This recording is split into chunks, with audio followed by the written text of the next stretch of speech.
Hi, I'm Geeta Nadkarni and I'm the founder and creator of Baby Got Booked, an online course designed for busy experts just like you to help you do your own PR in a way that makes you every journalist's dream come true.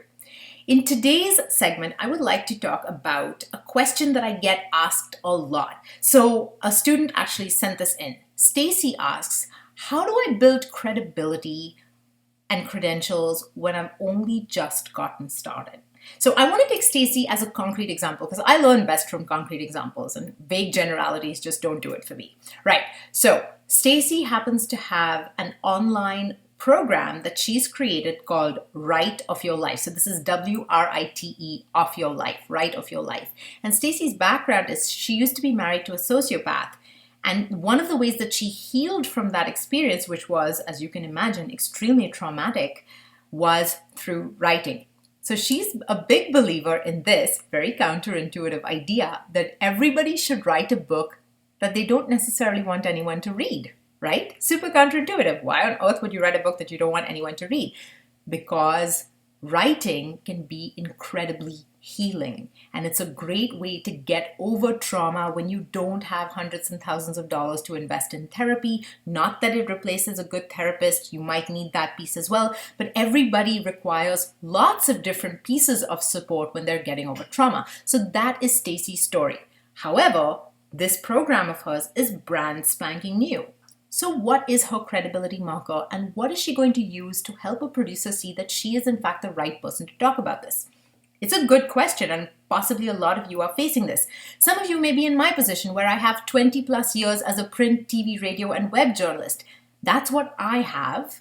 That's why I'm able to and I'm qualified to create Baby Got Booked, this course. I'm using my vast network of media contacts as well as my own experience in the media.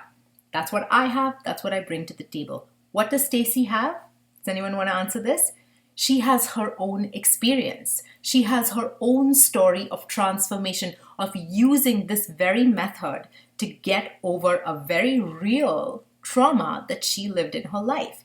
So that's one of the pieces that she would use. Another credibility marker that would lend context and make a producer think, this is not just about Stacy. This is actually relevant to a large chunk of my audience, is for Stacy to go out there and look for any studies that talk about the use of writing to overcome trauma, the use of writing as a therapy tool. I know drama therapists use it a lot.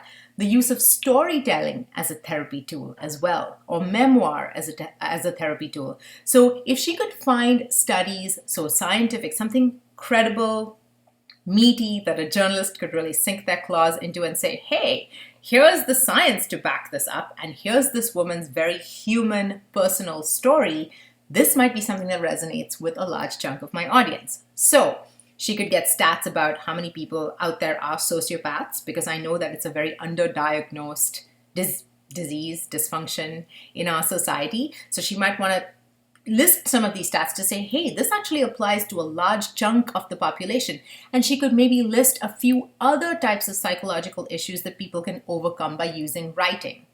This allows a producer to see why this is so relevant to a large chunk of our audience, and why Stacy, having done this research and presented it so beautifully and in such a succinct way, is in fact the right person to talk about it. So I hope this answers that question that I know a lot of you struggle with. How do I position myself as an expert, and how do I create the right credentials so that when I pitch the media, a journalist is going to turn around, look at my pitch, scroll down to the bottom where my bio is and think, yeah, this is somebody that I want to have on my show or want to have on my blog or in my magazine. So I hope this answers your question. I will look for your name in the headlines. I hope you're going to subscribe to this channel because I'm always sharing meaty tips. I have a vast network of producers and magazine editors and journalists and podcasters. I'm always asking them questions because I want to learn, and I'm always passing the answers on to my tribe. So get on my email list. You'll have the links below in the chat box, as well as subscribe to this channel, and I will see you very soon. Bye.